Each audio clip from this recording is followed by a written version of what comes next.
बिस्मिल्लाहिर्रहमानिर्रहीम। अस्सलामु अलैकुम। दरबारी टीवी यूट्यूब चैनल पर आप सबको खुशामदीद कहते हैं।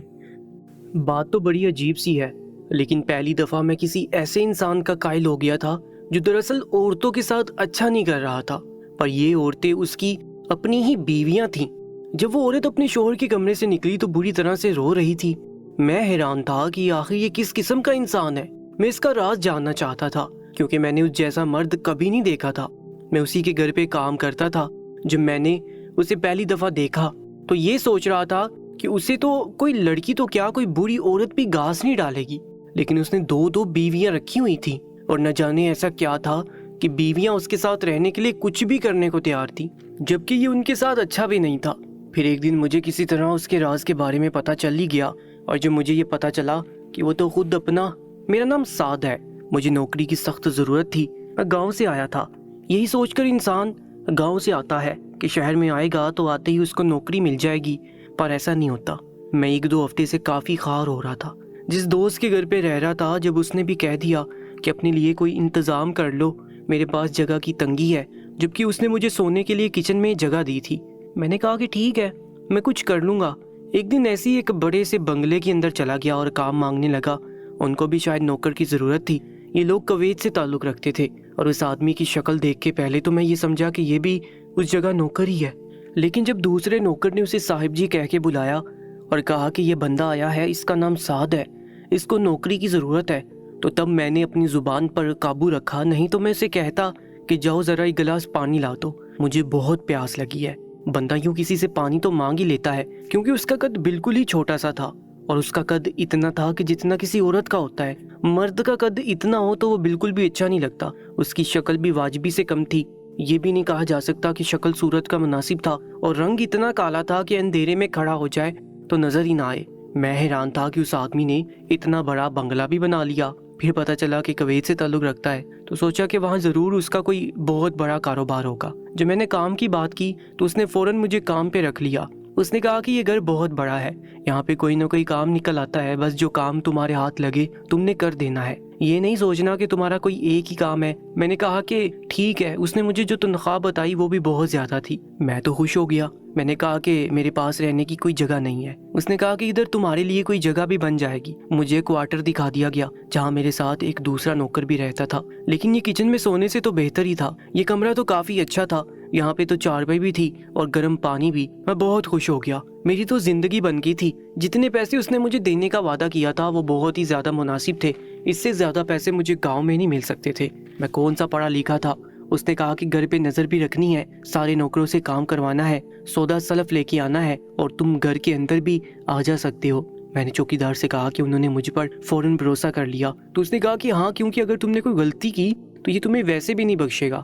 उसे पता है कि अगर कोई गलती हुई तो वो अपना हिसाब किताब बेहतर ले सकता है, इसलिए तुम भी मुहतात रहना। मैंने कहा कि हाँ ठीक है। क्या ये बहुत बड़ा आदमी है? उन्होंने कहा कि हाँ, ये बहुत बड़ा आदमी है, इसकी बहुत दूर तक पहुंच है। अगला दिन था। चूंकि मैं शाम के टाइम आया था तो रात को सो ही गया था, ज्यादा काम नहीं थे। अगला दिन था तो एक औरत वहां पर आई और कहने लगी कि तुम वो नए नौकर हो? मैंने कहा कि जी मैं ही हूँ। उसने कहा कि कहीं से नौकर लगते तो नहीं हो? मैंने कहा कि जी बस मजबूरी है। उसने कहा कि अच्छा जाओ, मेरे लिए फलां चीज लेकर आओ। उसने मुझे एक छोटी सी लिस्ट बता दी जिसमें खाने की 3-4 चीजें लिखी थी। मैंने कहा कि ठीक है। उसने साथ मुझे पैसे भी दिए। मैं जाकर सामान ले आया और अभी बैठा ही था, यही सोच रहा था कि बड़ी खूबसूरत औरत थी, क्या ये उसकी बीवी है? फिर सोचा कि हाँ, अमीर लोगों की बीवियां तो खूबसूरत ही होती हैं, क्योंकि दौलत के लिए ही उनके साथ होती हैं। अभी वही औरत मेरे दिमाग से ना निकली थी। कितनी खूबसूरत थी, बिल्कुल दुबली पतली, इतने अच्छे कपड़े पहने हुए थे जैसे किसी फिल्म की हीरोइन हो। कि थोड़ी देर बाद मुझे किसी और औरत की आवाज़ आई। उसने कहा कि तुम हो नई नौकर? मैंने कहा कि जी। तो उसने कहा कि ये पैसे लो और लिस्ट पकड़ो, मेरा सामान लेकर आओ। उसने भी मुझे लिस्ट पकड़ा दी। मैं फिर से सामान लेने चला गया। ये औरत तो पहली वाली औरत से भी ज़्यादा खूबसूरत थी। मैं हैरान हुआ और आके बैठा ही था। मैंने चौकीदार से पूछा कि ये दोनों कौन है? उसने कहा कि दोनों ही कुवैती की बीवियाँ हैं। मैं हैरान रह गया। मैंने कहा कि दो बीवियाँ और दोनों ही इतनी खूबसूरत? उसने कहा कि हाँ। मैंने कहा शक्ल तो इसकी एक बीवी वाली भी नहीं है।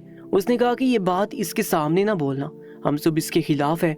बड़ा ही अजीब सा आदमी है, अचानक से मीटर फिर जाता है इसका, जैसे तुम्हें बिना सोचे समझे काम पे रख लिया और इतनी सारी तनख्वाह भी ऑफर कर दी।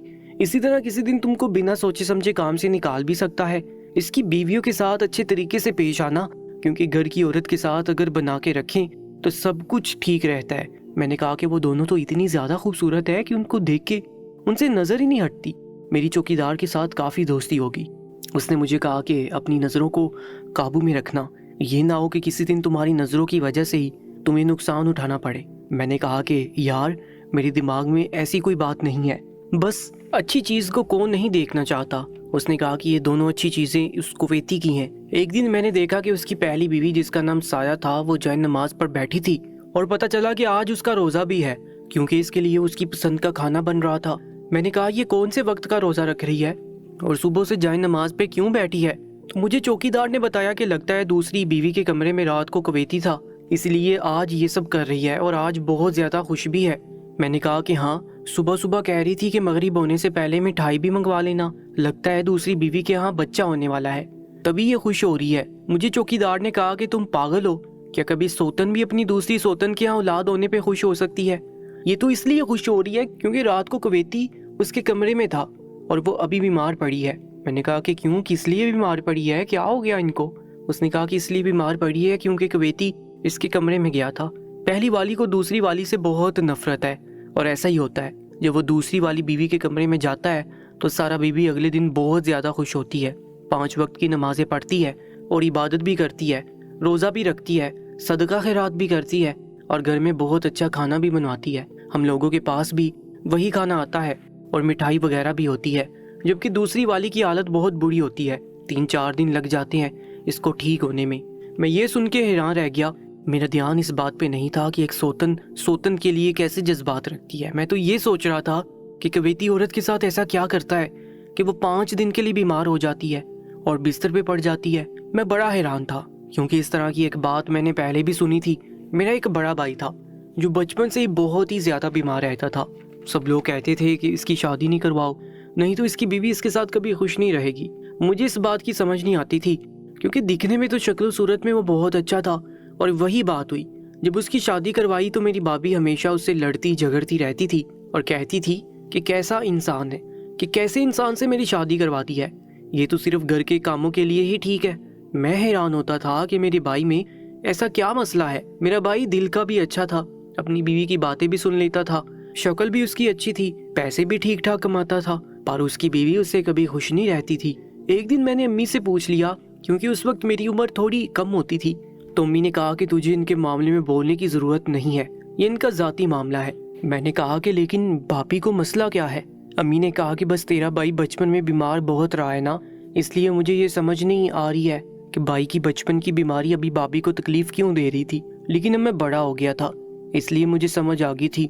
शक्ल और सूरत का तो मैं भी बहुत अच्छा था, सारा बीबी तो वाकई बहुत ज़्यादा खुश थी। जब तक दूसरी बीवी बीमार रही, उसने घर में ईद का माहौल बनाए रखा, हर रोज़ ही पकवान बनते थे। मैं एक दिन चौकीदार से पूछा कि इस दिन से कुवैती को मसला नहीं होता कि एक बीवी दूसरी बीवी की बीमारी में खुशियाँ मना रही है, वो ये नहीं कहता कि दूसरी बीमार पड़ी है और तुम खुशियाँ मना रही हो। उसने कहा कि वो क्यों कहेगा, क्योंकि इसके लिए भी ये मौजू बड़ा दिलचस्प है, वो भी खुश रहता है। मैंने कहा कि अजीब तरह के लोग हैं। उसने कहा कि अजीब नहीं है, ऐसा ही होता है, आजकल की औरतें ऐसी ही हैं।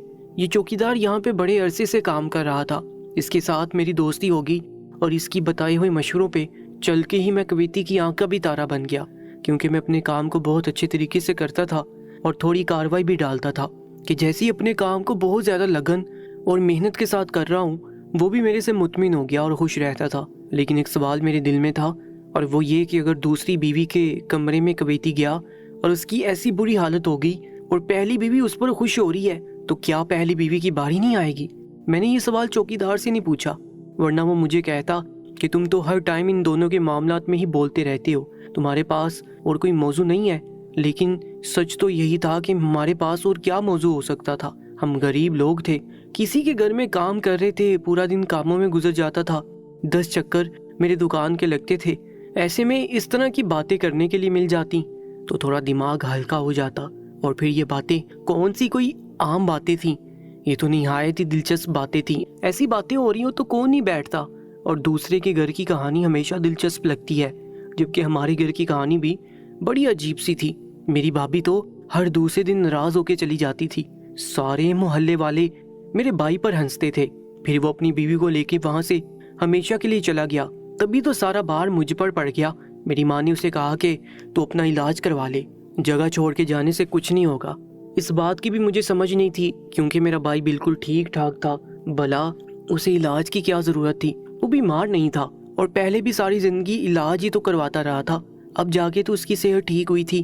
لیکن اب مجھے ان باتوں کی سمجھ آ رہی تھی۔ میں تو کویتی کو دیکھ رہا تھا کہ یہ بڑا ہی کھلاڑی ٹائپ بندہ ہے، قد اس کا بالکل ہی چھوٹا سا، شکل بھی اس قابل نہیں ہے، لیکن دو دو عورتوں کو اس نے پریشان کر کے رکھا ہوا ہے۔ وہی بات ہوئی کہ جس سوال کا جواب میں تلاش کر رہا تھا وہ جواب میری آنکھوں کے سامنے آ ہی گیا۔ جب سارا بی بی میرے پاس آئی تو کہنے لگی کہ مجھے پارلر تک چھوڑ آؤ، آج ہماری شادی کی سالگرہ ہے۔ مجھے پتہ چل گیا تھا کہ آج ان کے کمرے میں کویتی ضرور جائے گا، لیکن آج ان کی شادی کی سالگرہ ہے، اس لیے وہ پارلر جا رہی تھی اور تیار ہو رہی تھی۔ دوسری بیوی بھی بالآخر ٹھیک ہو گئی تھی، وہ بھی گھر میں چل پھر رہی تھی، اور آج اس کے چہرے پہ عجیب سی شیطانیت تھی، جیسے آج وہ بہت خوش تھی، اور سارا بی بی کے چہرے پہ بالکل بھی خوشی نہیں تھی، جبکہ وہ کہہ رہی تھی کہ آج ان کی شادی کی سالگرہ ہے تو آج ان کو کوئی تگڑا گفٹ بھی تو ملتا، لیکن وہ ابھی سے ہی پریشان تھی، اور دوسری والی ابھی سے ہی خوش نظر آ رہی تھی، اور ان دونوں بیویوں کے بیچ میں پھنسا تھا، جو کبھی ایک کا کام کرتا تو کبھی دوسری کا۔ مجھے ایسا لگتا تھا کہ دونوں بیویاں ایک دوسرے سے اتنی نفرت کرتی ہیں کہ وہ شاید اس بات پہ خوش ہوتی ہیں کہ جو بیوی شوہر کے پاس جائے گی اس کا شوہر کے ساتھ جھگڑا ضرور ہوگا، کیونکہ جب میاں بیوی قربت میں ہوتے ہیں تو کبھی کبھی کسی بات پہ جھگڑا بھی ہو جاتا ہے۔ لیکن معاملہ کیا تھا یہ مجھے سمجھ نہیں آ رہا تھا۔ میں حیران تھا کہ یہ آدمی آخر اپنی بیوی کے ساتھ کرتا کیا ہے کہ وہ اتنی زیادہ بری حالت میں آ جاتی ہے اور ٹھیک ہو جاتی ہے تو دوبارہ سے اس کے پاس جانے کو تیار ہو جاتی ہے، کسی کو بتاتی بھی نہیں ہے، کیونکہ دونوں اکثر فون پہ بات کر رہی ہوتی تھی۔ میں تو یہی سمجھتا تھا کہ شاید اپنے اپنے گھروں سے فون پہ بات کرتی ہیں، اس طرح کی آوازیں تو نہ ہی آتی تھی، لیکن یہی کہہ رہی ہوتی تھی کہ اللہ کا شکر ہے ہم لوگ بہت زیادہ خوش ہیں۔ میں حیران تھا کہ یہ کیسی خوشی ہے جس میں کبھی ایک بیوی بیمار ہوتی ہے، کبھی دوسری بیوی بیمار ہوتی ہے۔ ان کو خوش ہونا تھوڑی کہتے ہیں، کیونکہ جس دن بھی جو بیوی کویتی کے کمرے میں جاتی وہ 4 دن تک ٹھیک نہیں ہو پاتی تھی، اور 5ویں دن جا کے 3 دن تک تو وہ اپنے کمرے سے نہیں نکلتی تھی، پھر چوتھے دن وہ بمشکل چل رہی ہوتی تھی، اور 5ویں دن جا کے کہیں اس کو سکون ملتا تھا۔ میں بار بار ڈاکٹر کو بلا کے لاتا تھا، اور ایک دفعہ تو ایمرجنسی میں ڈاکٹر کے پاس بھی لے گیا تھا۔ پہلے تو مجھے یہ سب کچھ نارمل لگ رہا تھا، پر بھی میں نے ان کے جسم اور چہرے پر خروچوں اور ناخنوں کے نشان دیکھے تو مجھے پتا چل گیا کہ معاملہ کچھ اور ہے۔ بات کچھ ایسی ہے جو یہ بیچاریاں بھی کسی کو بتا نہیں پاتی ہیں، اور ان کے ساتھ کچھ برا ہو رہا ہے، اور یہ صرف اس لیے یہاں پہ بیٹھی ہوئی تھی کیونکہ اس آدمی کے پاس دولت ہے۔ میں نے ان دونوں بیبیوں کو اپنا فون نمبر بھی دیا ہوا تھا، یہ فون بھی مجھے کویتی نے لے کے دیا تھا۔ اس نے کہا کہ کبھی کوئی بازار گئی ہو وہاں سے تو میں فون کرے کہ گاڑی بھجوا دو، یا تم بازار میں ہو اور انہوں نے کوئی چیز منگوانی ہے تو رابطے میں آسانی ہوگی۔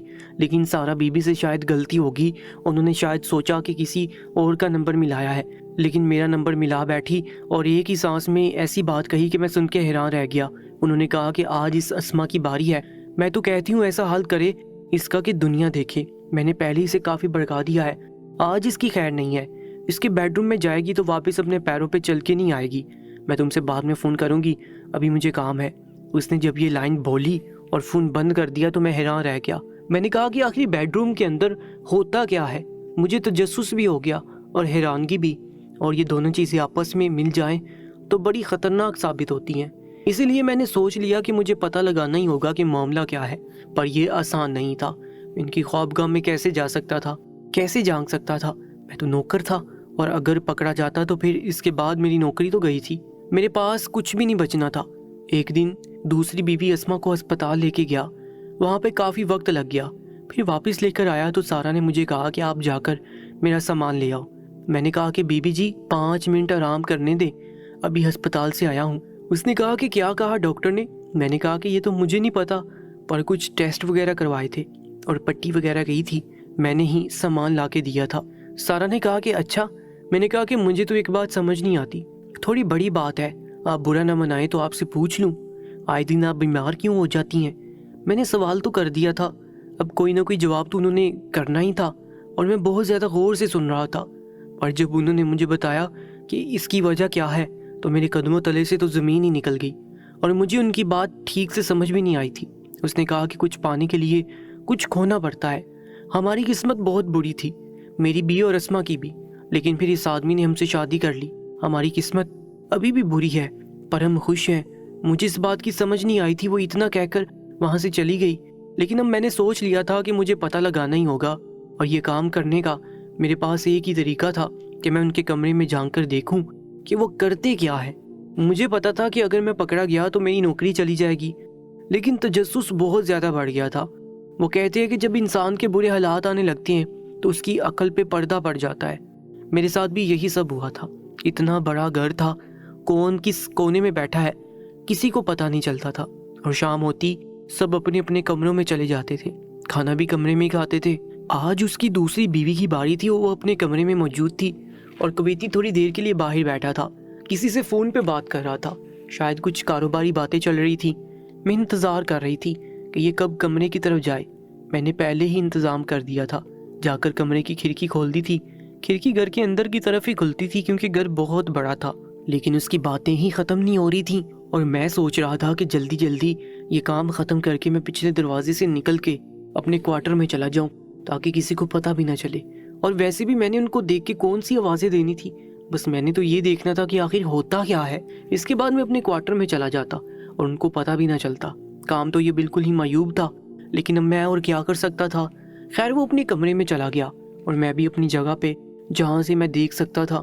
میں بالکل بھی شور نہیں کر رہا تھا. آگے پردہ بھی تھا اور میں نے پردے کو ہلکا سا ہٹا دیا تھا، بس مجھے ان کے بیڈ کا منظر نظر آ رہا تھا. کویتی نے ڈھیر ساری شراب پینی شروع کر دی. اتنی شراب پی رہا تھا کہ جیسے پانی پی رہا ہو. لوگ شراب پیتے ہیں تو آہستہ آہستہ پیتے ہیں، آہستہ آہستہ نشہ چڑھتا ہے، لیکن یہ تو جلدی جلدی پی رہا تھا. تھوڑی دیر کے بعد مجھے کچھ ٹوٹنے کی آواز آئی. میں جو دیکھنا چاہتا تھا وہ بھی کوئی اچھا منظر نہیں تھا، پر میری آنکھوں نے جو دیکھ لیا وہ تو کچھ عجیب سا. کویتی کو اچانک سے دورہ سا پڑنے لگا. اس کی حالت ایسی ہوگی کہ جیسے وہ نارمل نہیں ہے، جیسے وہ انسان نہیں ہے. وہ عجیب سا جانور بن گیا، یہاں تک کہ اس نے اپنے دونوں ہاتھ بھی زمین پہ رکھ لیے. لیکن اس کی بیوی ایسے بیٹھی تھی کہ جیسے یہ سب کچھ پہلے بھی ہوتا رہتا ہے اور اسے کوئی ڈر ہی نہیں لگ رہا تھا. اس نے LED کے نیچے پڑی ڈیکوریشن کی کچھ چیزیں بھی توڑ دیں اور شراب کی بوتل بھی ہے. اس سے پہلے کہ اب اپنی بیوی کی طرف بڑھاتا اس کی نظر مجھ پر پڑ گئی، کیونکہ جب میں نے اسے ایسی حالت میں دیکھا تو میں ذرا آگے ہو گیا تھا اور بھول گیا تھا کہ مجھے چھپنا بھی ہے. اس نے مجھے دیکھ لیا اور کھڑکی سے ہی پکڑ کے مجھے اندر کھینچ لیا. اس کے بعد اس نے مجھ پر حملہ کر دیا، مجھے تھپڑوں اور گنسوں سے مارنے لگا. شور کی آواز سن کر دوسرے نوکر بھی اندر آ گئے، چوکیدار بھی، اور آسمہ نے بھی چلا چلا کے سب کو بلانا شروع کر دیا. میری آنکھ 2 دن بعد کھلی تھی. میں اسپتال میں تھا. وہاں پہ اسمہ بھی موجود تھی اور سارا بھی، لیکن وہ کویتی نہیں تھا. پر میرے علاج کا سارا خرچہ اسی نے کیا تھا. میں نے ان سے پوچھا کہ آخر یہ سب کچھ کیا تھا، تو انہوں نے کہا کہ اس کے ساتھ ایک نفسیاتی مسئلہ ہے، وہ ہر رات اسی طرح سے پیش آتا ہے. میں نے کہا کہ آپ اس سب کو کیوں برداشت کر رہی ہیں، کیونکہ جس طرح سے اس نے میرے ساتھ سلوک کیا تھا، اگر وہ یہی سلوک اپنی بیویوں کے ساتھ کرتا تھا تو ان پر تو بہت بڑا ظلم تھا. انہوں نے کہا کہ ہم دونوں کو اس نے بازار حسن سے خریدا ہے، ہم کسی نیک خاندان سے نہیں ہیں. وہاں پر بھی ہمارے ساتھ یہی ہوتا تھا. وہاں پر تو بہت سارے لوگ تھے، یہاں پر بس یہ ایک ہی ہے. اس نے ہم سے نکاح کیا ہے، عزت سے اس گھر میں رکھا ہوا ہے، اچھا کھاتے ہیں، اچھا پہنتے ہیں، اور اس ظلم کو یہ سوچ کے برداشت کر لیتے ہیں کہ جو ظلم وہاں ہوتا تھا اس کا یہ ایک ہی حصہ ہے. مجبور ہیں، کیا کریں. میں نے کہا کہ علاج کیوں نہیں کرواتے اس کا. انہوں نے کہا کہ یہ علاج نہیں کرواتا، بات نہیں مانتا. میں خاموش ہو گیا. انہوں نے کہا کہ تمہیں یہ سب نہیں کرنا چاہیے تھا، تمہاری جان بھی جا سکتی تھی. حالت تو میری واقعی بہت بری ہوئی تھی، بازو بھی فریکچر ہو گیا تھا. تبھی اس دن اس کی پہلی بیوی نے کہا تھا کہ ہم پہلے بھی بدقسمت تھے اور ابھی بھی بدقسمت ہے. اب مجھے اس بات کی سمجھ آ گئی تھی. میں ان عورتوں کے لیے کچھ کرنا چاہتا تھا لیکن کچھ نہیں کر سکتا تھا، بس وہیں پہ کام کرتا تھا.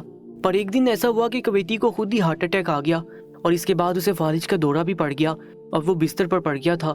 کہنا تو نہیں چاہیے پر وہ بستر پہ پڑا ہوا ہی اچھا تھا کہ کم سے کم اس طرح وہ کسی کو تنگ تو نہیں کر سکتا تھا، پریشان تو نہیں کر سکتا تھا. وہ دونوں عورتیں اس کا خیال رکھتی تھیں اور ابھی تک وہ بستر پر ہی پڑا ہے. پتہ نہیں کب ٹھیک ہوگا اور ٹھیک ہوگا یا نہیں. لیکن اب اس کی زندگی پہلے سے بہت مختلف ہے اور اس گھر کا ماحول بھی کم سے کم ان دونوں عورتوں کو راحت تو ہے، ورنہ ان کی زندگی بہت بری گزر رہی تھی. دوستو، آج کی سچی کہانی کے بارے میں اپنی قیمتی رائے سے میں ضرور آگاہ کیجیے گا. اور ایسی ہی سچی کہانی اور سچے واقعات کے لیے ہماری یوٹیوب چینل کو سبسکرائب کرنا مت بھولیے گا۔ اپنا بہت زیادہ خیال رکھا کریں۔ انشاءاللہ ملاقات ہوگی ایک نئی ویڈیو میں، تب تک کے لیے اللہ نگہبان۔